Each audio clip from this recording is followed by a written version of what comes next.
بسم اللہ الرحمن الرحیم. سال اول کے students, lecture number 23 Mir Taqi Mir کی دوسری غزل ہے. اس کا مطلب: گل کو ہوتا صبا قرار ہے کاش، رہتی ایک آدھ دن بہار ہے کاش. قرار بہار کافی ہے، کاش جو ہے اس میں ردیف ہے، اور مطلب کی جو مفہوم ہے وہ بیان کر رہا ہوں. اے صبا، کاش پھول کی زندگی کو قرار حاصل ہوتا، اور بہار کچھ دن اور ٹھہر پاتی. بہت خوبصورت مطلع ہے، بڑی معنوی وسعت کا حامل ہے، بڑی باریک بات کی ہے. شاعر کہتا ہے کہ کاش پھول کی زندگی جو اتنی مختصر ہے، کاش اس کو کچھ ثبات حاصل ہوتا، قرار حاصل ہوتا. کچھ دیر تو پھول جو ہے اور اپنی ڈالی پہ مسکراتا، کھلا رہتا، اور بہار جو بڑی مختصر لگتی ہے، بڑی جلدی گزر جاتی ہے. بہار کا موسم کچھ اور دن ٹھہر پاتا، خزاں کے آنے سے پہلے بہار کے دنوں میں کچھ طوالت آتی. یعنی ہماری زندگیوں میں خوشیاں کچھ اور دن، ہمارا دامن خوشیوں سے بھرا رہتا. غم، دکھ، ملال جو ہماری زندگیوں پہ چھا جاتے ہیں، ہمیں توڑ ڈالتے ہیں، ان میں کچھ کمی ہوتی. ہمارا دامن کچھ وقت کے لیے اور خوشیوں سے بھرا رہتا. بڑی معصوم سی خواہش میر تقی میر کی. میر نے ایک اور جگہ پہ کہا ہے نا کہ کہا میں نے کتنا ہے گل کا ثبات، کہا میں نے گل کا ہے کتنا ثبات، کہا میں نے کتنا ہے گل کا ثبات، کلی نے جو سن کر تبسم کی. جب میں نے استفسار کیا کہ پھول کی زندگی کتنی ہے، کلی یہ سن کر مسکرا اٹھا کہ بس اتنی سی ہے مسکرانا. وہ جو محسن نقوی نے کہا ہے کہ خزاں کی دھوپ سے شکوہ فضول ہے محسن، میں یوں بھی پھول تھا آخر مجھے بکھرنا ہے. میر تقی میر ایک معصوم سی خواہش اس میں کرے. انہیں پتا ہے کہ نہ تو پھول تا دیر کھلا رہے گا، مرجانا اس کا مقدر ٹھہرتا ہے، اور نہ بہار کا موسم ہمیشہ رہے گا. موسموں کا تغیر و تبدل ہماری زندگی کا حصہ ہے، اس نظام کائنات کا حصہ ہے. خزاں آ کے رہے گی، لیکن کہتا ہے کہ تھوڑی دیر، ایک آدھ دن کے لیے، تھوڑے دنوں کے لیے تو اور بہار کا موسم چلتا رہتا ہے. ہم چاہتے ہیں کہ ہماری زندگیوں میں خوشیاں ہوں، ہم جانتے ہیں کہ ہماری زندگی میں پریشانیاں آئیں گی، غم آئیں گے، مصیبتیں آئیں گی، لیکن ہر انسان چاہتا ہے کہ اس کی زندگی میں کچھ خوشیوں کے پل بھی، کچھ مسکراہٹیں بھی ہیں اس کے ہونٹوں پہ.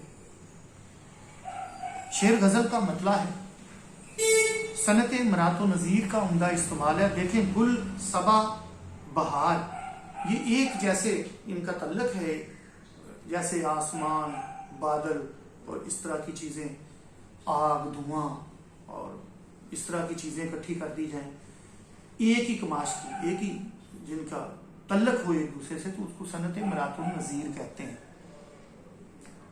صنعت مرات النظیر کا استعمال ہے بڑا خوبصورت.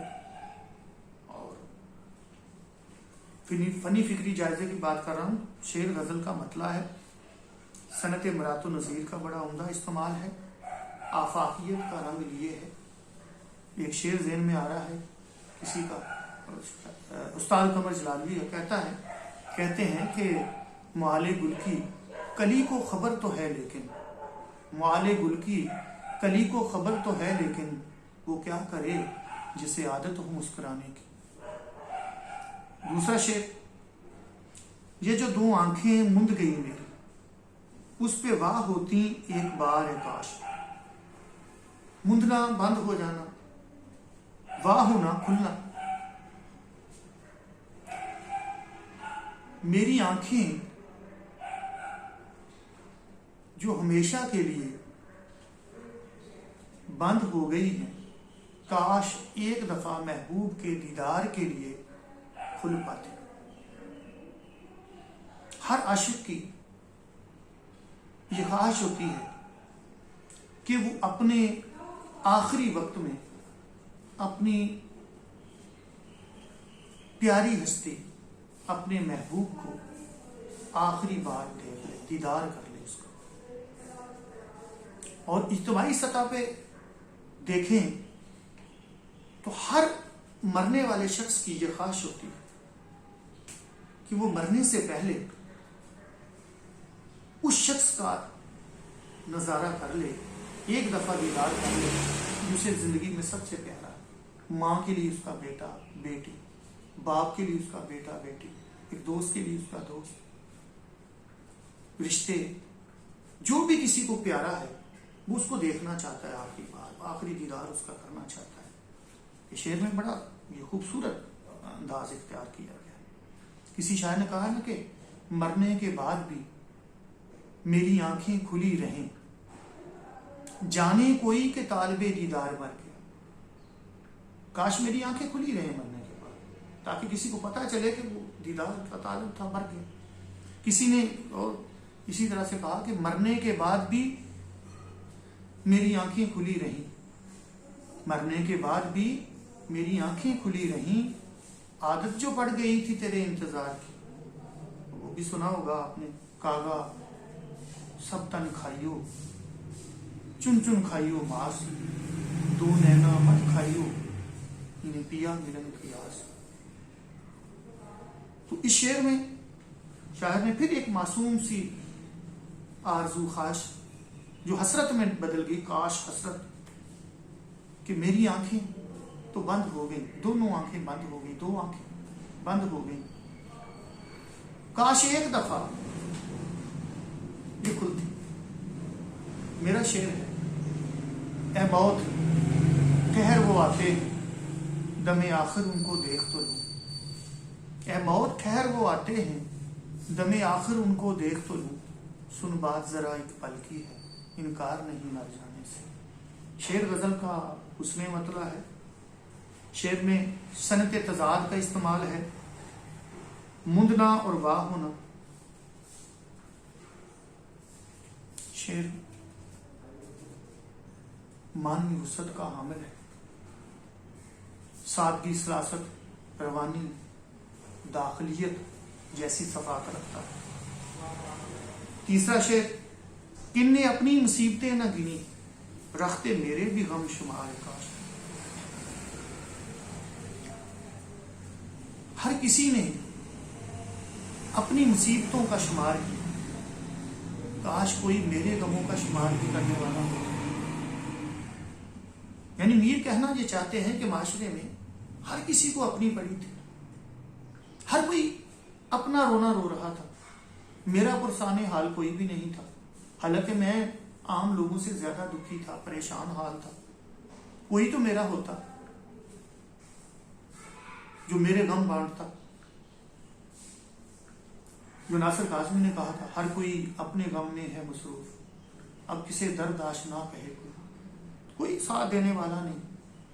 اور فراز نے کہا تھا، دشت غربت میں تمہیں کون پکارے گا فراز، دشت غربت میں تمہیں کون پکارے گا فراز، چل پڑو خود ہی جدھر دل کی طرح۔ یہاں انسان اس گلوبل ولیج میں بھی، یہاں 7 ارب کی آبادی میں بھی ہر انسان اکیلا بھی ہے، تنہائی کا شکار بھی ہے، یاسیت بھی اس میں آتی ہے۔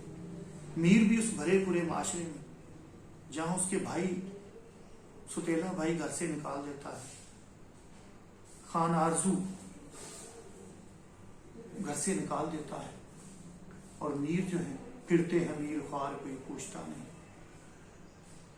اس عاشقی میں ذکر سادات نہیں گئی۔